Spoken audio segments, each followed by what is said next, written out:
एक बार एक राजा एक व्यक्ति से बहुत खुश हुआ।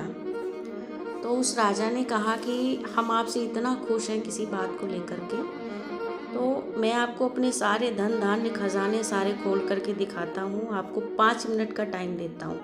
आपने 5 मिनट में जिसमें भी हाथ लगाएंगे वो आपका हो जाएगा, वो आपको दे दिया जाएगा। राजा ने मंत्री को बोला, मंत्री लेकर के उनको गया। तो जो भी वो खजाना खोल रहा था वो खड़े होकर के देख रहा था। तो मंत्री बार बार कहे, हाथ लगाइए, आप जल्दी हाथ लगाइए, आप जिसमें भी हाथ लगाएंगे आपको चीज़ दे दी जाएगी। लेकिन वो व्यक्ति क्या करता था, कहता नहीं, मैंने अभी जी भर के देखना है, देख लेने दो, देखने के बाद मैं हाथ लगाऊंगा। ऐसे करते करते 5 मिनट बीतते गए और सारा खजाना खोल के उसको दिखाया गया, लेकिन सब कुछ वो सिर्फ देखता ही रहा, उसने हाथ नहीं लगाया।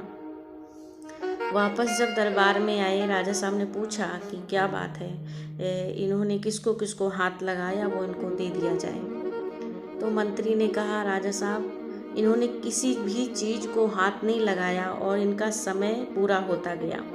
5 मिनट समय बीतता गया और कुछ भी नहीं ये हासिल कर पाए। तो राजा साहब देख कर के दंग रह गया कि देखने में ही इन्होंने अपना टाइम वेस्ट कर लिया।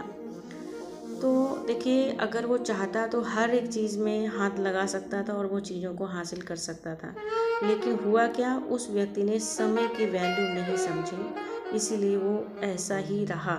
किस्मत में, भाग्य में आई भी चीज़, लेकिन वो उसे हासिल नहीं हुई क्योंकि समय की वैल्यू नहीं समझी। तो समय बहुत कीमती है, समय बहुत बलवान है। इसीलिए परम पिता परमात्मा शिव बाबा भी हमें कहते हैं कि ये संगम का समय है, बीज बोने का समय है।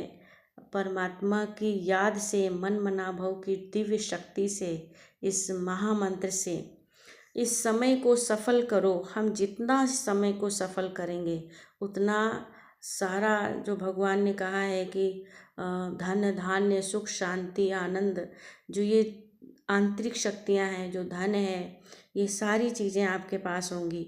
लेकिन कई बार हम करते क्या हैं कि हम सिर्फ समय वेस्ट करते रहते हैं और हमारे हाथ कुछ नहीं लगता। इसलिए समय बहुत बलवान, समय बहुत कीमती है हम सभी के लिए। तो समय की वैल्यू को समझें और समय को सफल करें, समय को व्यर्थ ना जाने दें।